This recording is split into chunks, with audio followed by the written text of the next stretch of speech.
The debate में आपका स्वागत है। आज हम भारत की खाद्य सुरक्षा के भविष्य पर बात करेंगे। देखिए, 1 अरब से ज़्यादा लोगों का पेट भरना कोई मामूली बात तो है नहीं, और पिछले 50 सालों में हमने इस चुनौती का सामना हरित और श्वेत क्रांति के जरिए किया है। बिल्कुल। और यही यही आज की हमारी चर्चा का केंद्र है। सवाल ये है कि क्या ये क्रांतियां, जो मतलब तेज उत्पादन पर आधारित हैं, आगे भी हमारा पेट भर पाएंगी, या फिर जिस तेजी से ये हमारे प्राकृतिक संसाधनों को, हमारी मिट्टी, हमारे पानी को खत्म कर रही हैं, उसे देखते हुए हमें एक नए टिकाऊ रास्ते की जरूरत है। मैं इस बात का समर्थन करूंगा कि बढ़ती आबादी की जरूरतों को पूरा करने के लिए हरित क्रांति जैसी वैज्ञानिक और गहन कृषि पद्धतियां ही एकमात्र व्यावहारिक रास्ता है।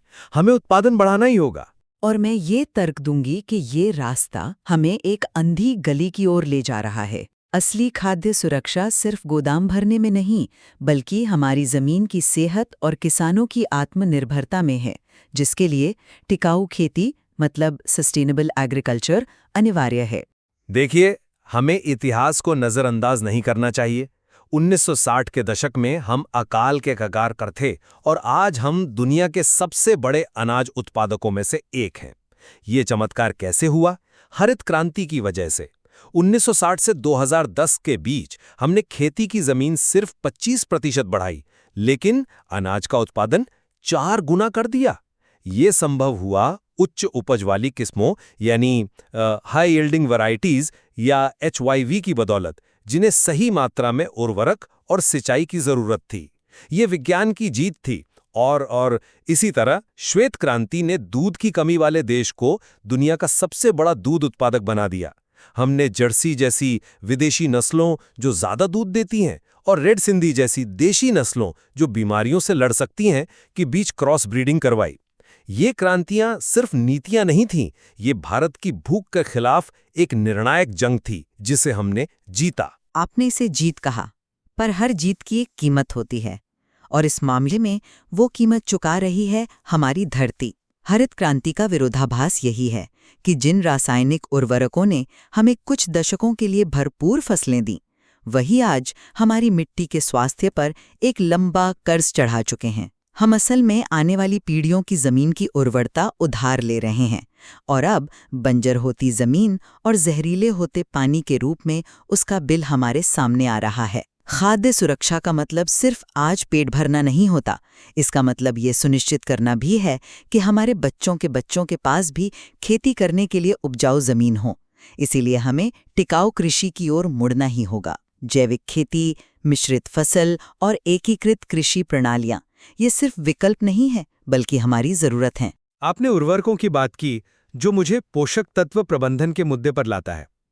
आप इसे कर्ज कह रही हैं, लेकिन मैं इसे निवेश कहता हूं। उर्वरक पौधों के लिए जरूरी पोषक तत्व जैसे नाइट्रोजन, फास्फोरस, पोटेशियम को एक सटीक और नियंत्रित मात्रा में देते हैं। इसे आप एक पौधे के लिए खास तौर पर तैयार किया गया संतुलित आहार समझिए। जब हम HYV बीज लगाते हैं, तो उनकी पूरी क्षमता का फायदा उठाने के लिए यह जरूरी है कि उन्हें सही समय पर सही खुराक मिले। इससे अच्छी वानस्पतिक वृद्धि होती है, मतलब पत्ते, शाखाएं और फूल मजबूत होते हैं, जिससे आखिर में पैदावार बढ़ती है। ये एक तेज, परखा हुआ और प्रभावी तरीका है। यहीं पर हमारी सोच में बुनियादी फर्क है।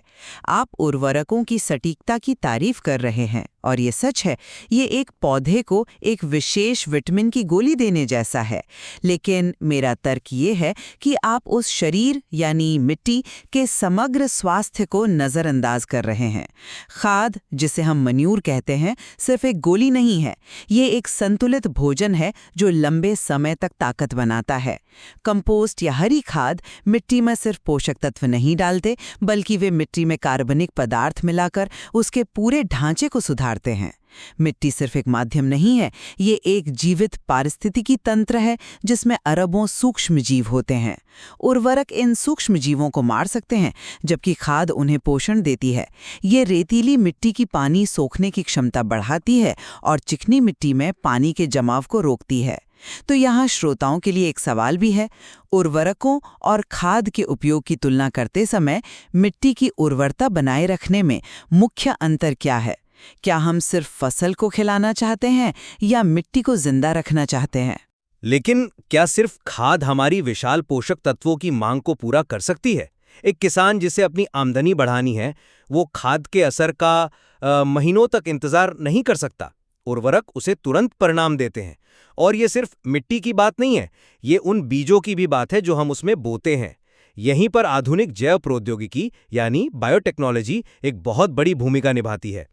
संकरण या हाइब्रिडाइजेशन, जिसमें दो अलग-अलग आनुवांशिक गुणों वाले पौधों का क्रॉस कराया जाता है, हमें बेहतरीन किस्में बनाने में मदद करता है।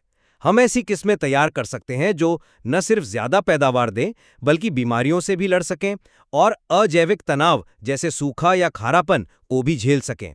इससे भी बड़ी बात, हम कम समय में पकने वाले किस्में बना सकते हैं, जिससे किसान एक ही साल में कई फसलें उड़ा पाता है। ये सीधे सीधे उसकी आय बढ़ाने का जरिया है। ये है एक निर्भरता का जाल है जो मिट्टी से शुरू होकर बीज तक जाता है। जिन HYV बीजों की आप बात कर रहे हैं, वे दरअसल एक पैकेज डील के साथ आते हैं। उन्हें ज्यादा पैदावार देने के लिए ज्यादा रासायनिक उर्वरकों और ज्यादा पानी की जरूरत होती है। यह एक ऐसा चक्र है जो किसान को बाहरी चीजों पर और ज्यादा निर्भर बनाता है और हमारे संसाधनों पर बोझ डालता है।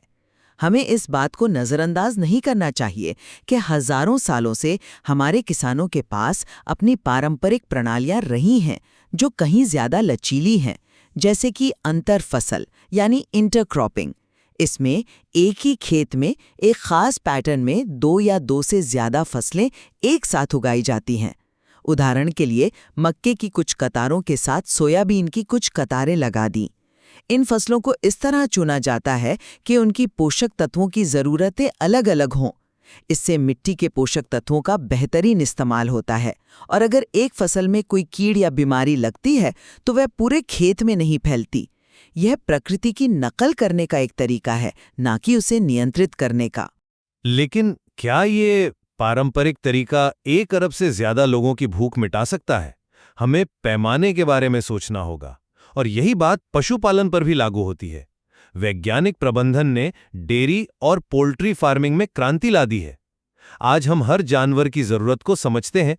मिसाल के तौर पर पोल्ट्री में हम उन मुर्गियों को अलग पालते हैं जिनसे हमें मांस चाहिए, जिन्हें हम ब्रॉयलर कहते हैं, और जो अंडे देने के लिए पाली जाती हैं यानी लेयर्स।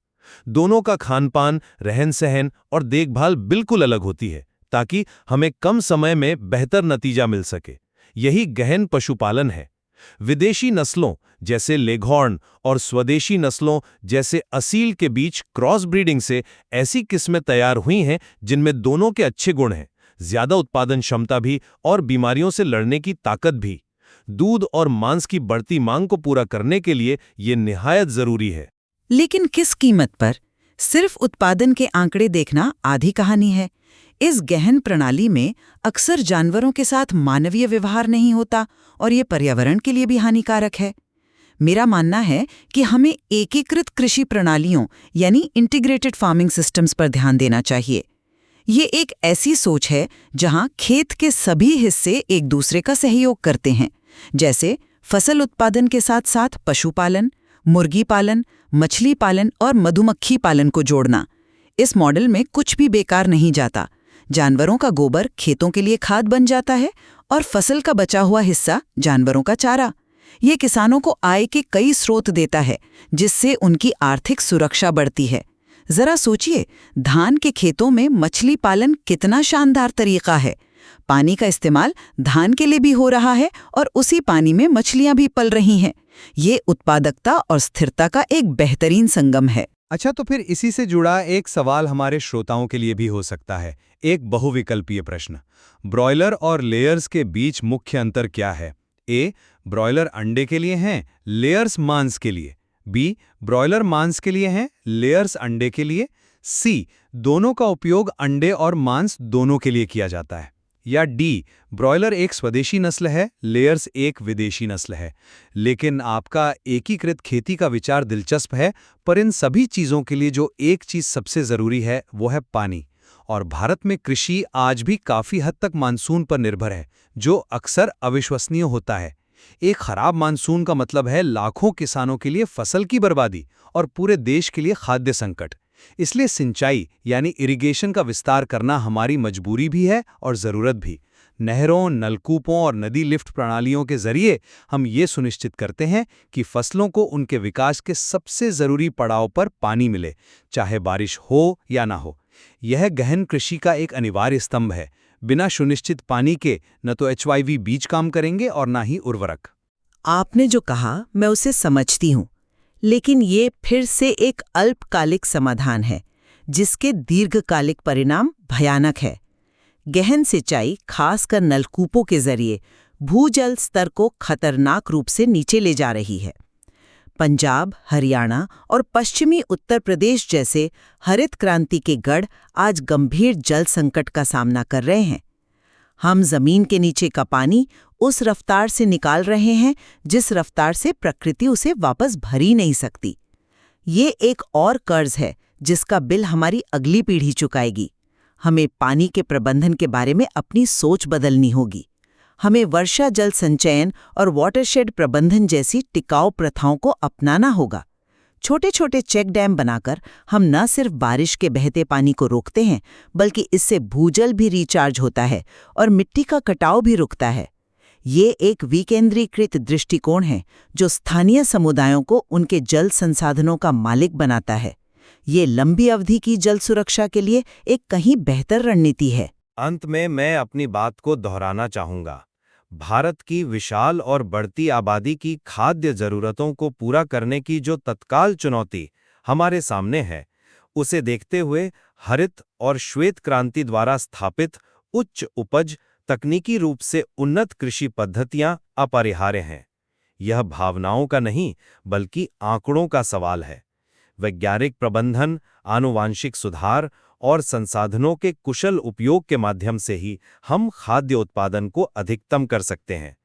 यही खाद्य सुरक्षा का आधार है और हमें इसी रास्ते पर और नवाचार करते रहना होगा। और मेरा निष्कर्ष ये है कि उत्पादन बेशक महत्वपूर्ण है, लेकिन स्थिरता उससे भी ज्यादा जरूरी है। प्राकृतिक संसाधनों को दांव पर लगाकर हासिल किए गए अल्पकालिक लाभ अंततः हमें दीर्घकालिक खाद्य असुरक्षा की ओर ही ले जाएंगे। हमें एक ऐसे संतुलित दृष्टिकोण की जरूरत है जो उत्पादकता और पर्यावरण दोनों का सम्मान करे। जैविक खेती, एकीकृत फसल प्रणालियां जैसे कि फसल चक्र और जल संरक्षण पर ध्यान केंद्रित करना ही हमारे पर्यावरण और हमारी आने वाली पीढ़ियों के लिए एकमात्र जिम्मेदार रास्ता है। असली सवाल ये नहीं है कि हम कितना उगा सकते हैं, बल्कि ये है कि हम कब तक उगाते रह सकते हैं। आज की चर्चा से ये साफ है कि भारत की खाद्य सुरक्षा का रास्ता सीधा नहीं है। एक तरफ उत्पादन बढ़ाने का दबाव है, तो दूसरी तरफ हमारे प्राकृतिक संसाधनों को बचाने की जिम्मेदारी। इन दोनों के बीच सही संतुलन खोजना ही सबसे बड़ी चुनौती है, और इस सामग्री में निश्चित रूप से और भी बहुत कुछ है जिस पर विचार किया जा सकता है।